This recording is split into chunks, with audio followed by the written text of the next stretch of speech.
Good morning. In this video, we are going to study the concept of autonomous system, or AS, the concept of intra-domain routing, and finally, we are going to see the OSPF protocol, Open Source Path First protocol. Up to now, we have seen the concept of routing and routing algorithm in the sense that all the routers are running the same routing algorithm, so the network is flat. But in practice, this model and the picture of homogeneous routers set that all of them run the same algorithm, it's not very simple. So we have the problem of scalability. The internet is a composition of networks, so the so-called network of networks, and imagine if each router has to store in each of the routing tables all the possibilities in the world. So first, we don't have a memory with such size, and imagine that we could have a memory on each router with the possibility of adding one entry per destination. So the computation time will be huge. So it is impossible to scale with billions of destinations. So we have to think about what can we do with the scalability in terms of routing. Moreover, each internet service provider wants to manage its own network. So there is a administrative autonomy, so that the network administrator wants to run a specific routing algorithm in the network and try to be sure what's going on in the network in terms of routing. So it's a kind of control in the sense of in the terms of routing in its own network. So in this way, we have to define two concepts concerning the routing. The first one is the autonomous system, or AS, or domain. An autonomous system is a network that is managed by an administrator, let's say. So imagine a network, an ISP, we can call it domain. So the routing that is performed inside the domain is called intra-domain routing, or intra-AS routing. So all the routers in the autonomous systems must run the same interior or intra-domain routing. But routers belonging to different ASs can run different routing protocols. So, for example, if we have network 1 and a network 2 belonging to different ISPs, or at the end they are different ASs or domains, for network 1 we are running the routing protocol 1, or red, and for network 2 we are running routing protocol 2, or green. So all the routers belonging to network 1 are running this protocol. All the routers belonging to network 2 are running this other protocol that is different. But we need to have specific routers at the edge, border routers, that must talk a common language. Okay, on network 1, we are talking the routing protocol 1. On network 2, we are talking routing protocol 2, but we need a common language to share the routing information.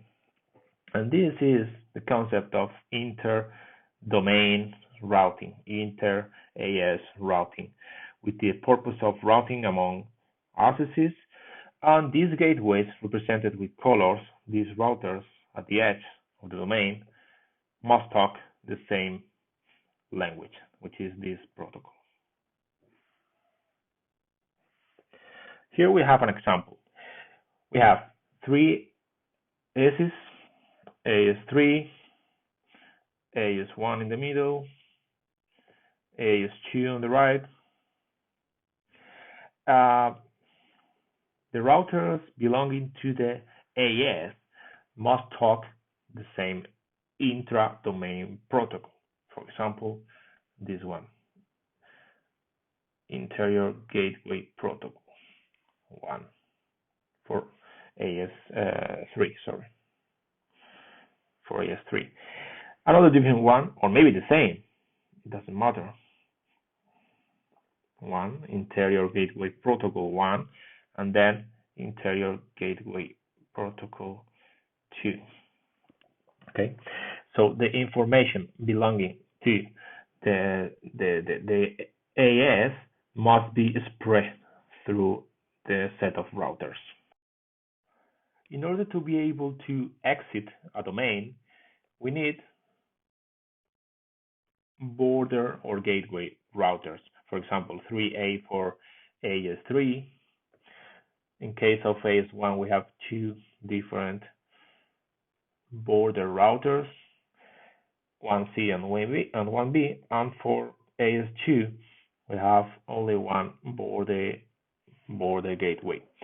So these four color nodes must talk the same exterior gateway protocol in order to provide a glue to interconnect all the domains talking different languages. How a forwarding table is configured. So we have to configure a forwarding table, for example, the one for 1D, with two kinds of information. First of all, intra-domain routing, which means that the interior gateway protocol is the red one for AS1, so we need to establish the information for the protocol and run the algorithm in an interior way, and then inter-AS routing in order to know which are the AS that are neighbors to me.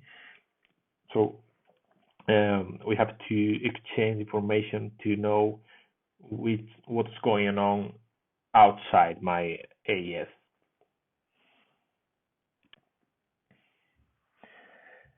In this slide, we have another example, and they have a question.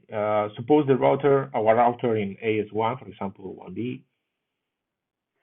receives a datagram this time to another different AS, for example, AS2, or a network over here, or from AS3, or a network over here. So first of all, the router 1D must know which is the border gateway to go to this part of the scheme. In this case, it's 1B. Otherwise, if the destination is on the left part, the gateway node or the border node is 1C. So this information must be sent to 1D, because otherwise I don't know which is the specific exit, because we have two possibilities, which one to use. So each router in the domain, in the AS1, must know that by using 1B, I can reach AS2 and these other networks. And by using 1C, I can reach AS3 and these other networks. So this information must be propagated to know where I am and how can I reach a specific destination network. So in terms of intra-domain routing or interior gateway protocols, IGP, there are different protocols. For example, we have seen RIP, Routing Information Protocol, in the lab, version 1, version 2. Now we are going to learn OSPF, which stands for Open Source Path First. There is another protocol called ISIS, which is very, very similar to OSPF. And Cisco has its proprietary routing protocol, IGP. It's called Interior Gateway Routing Protocol, but it's open like OSPF since 2016. OSPF is open. First of all, it's open. It's publicly available for everyone. It's using the concept of flooding dissemination. So each router will send information about the link state of the nodes in the network. So OSPF uses link state algorithm. Each router has a global view of the topology, and it's able to run the Dijkstra algorithm to create the shortest path tree with minimum cost. So how to know the full topology view of the network? By sending information about my link state. For example, a change in my cost in one of my links, or maybe there is one link that is active or off in some way. So I have to update this information and propagate through the network by using flooding. So obviously I'm sending the information to the adjacent nodes, but these adjacent nodes will propagate the information to the rest of the nodes in the network. And there is another option for updating. So every time period, at maximum 30 minutes, there is a link update to say, okay, this is my current status now, and maybe it's the same you have previously, but I have to update my neighbors in order to let the rest of the nodes know which is the specific state and the cost of each link in order to have the global view of the network.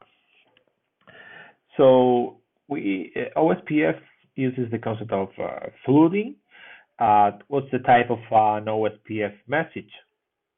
So the idea is to encapsulate an OSPF message directly over IP.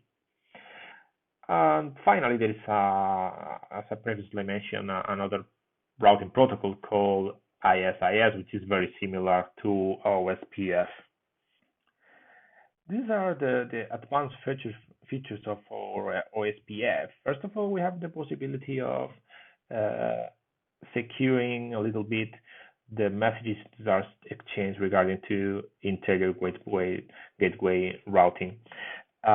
We have two options. The first one is to use a simple authentication option in plain text. So obviously it's not very secure and anyone can hack the system. So we have another option to use MD5 algorithm for authentication. And in this way, all the routers that are confident to the domain can propagate the information of the OSPF protocol. We have also the possibility of using paths with same cost, so multiple same cost paths in terms of, okay, I want to send something to a particular destination. I have two possibilities because the pair of paths have the same cost, so I can propagate the information using one or the other one. I can also give different costs depending on the service we want to provide. For example, or in order to use with a satellite link, I can set a low cost in order to provide best effort traffic, or high cost for real-time applications like the one for video and audio calling. And another important feature is the concept of multicasting OSPF. Multicasting is a possibility that is provided by networks in order to send information to a group of destinations instead of broadcasting, which means that all of them are going to receive the information, or unicasting only one computer. We have the possibility of using multicasting OSPF. And finally, we are going to see the concept of hierarchical OSPF in large domains in the next slide. Here we have an example of a domain that is distributed in a hierarchical way. As in one of the previous examples, we have different OSPF areas. For example, OSPF area number 1, which is represented by green, area number 2 in red, or area number 3 in blue. So 3 areas.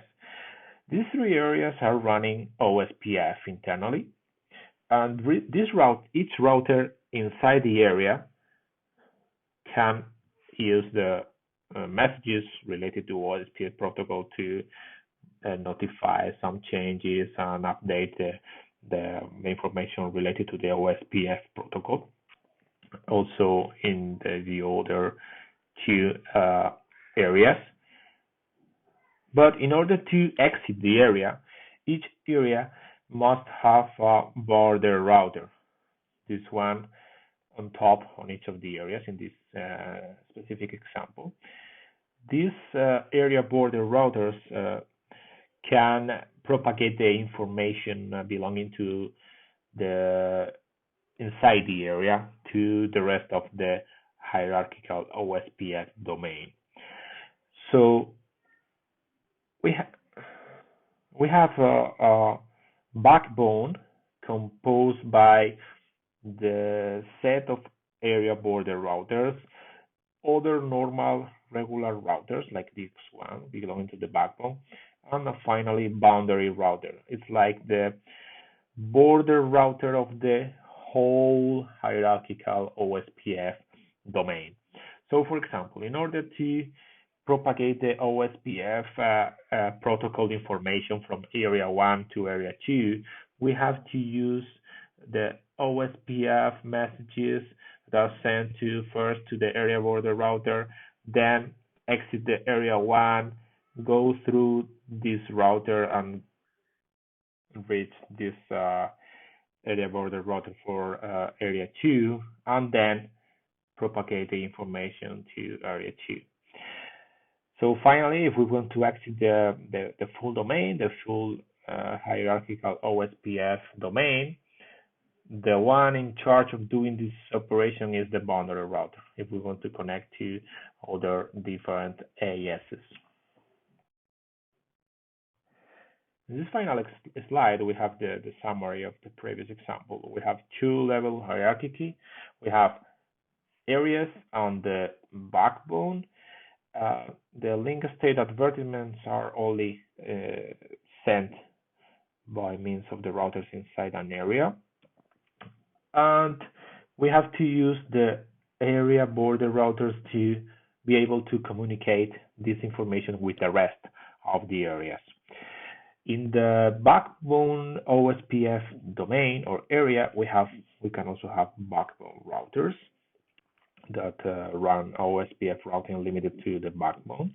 And finally, if we want to connect our routing information with other autonomous systems, we have to use the router that is on top of the tree, that it's called the boundary OSPF router.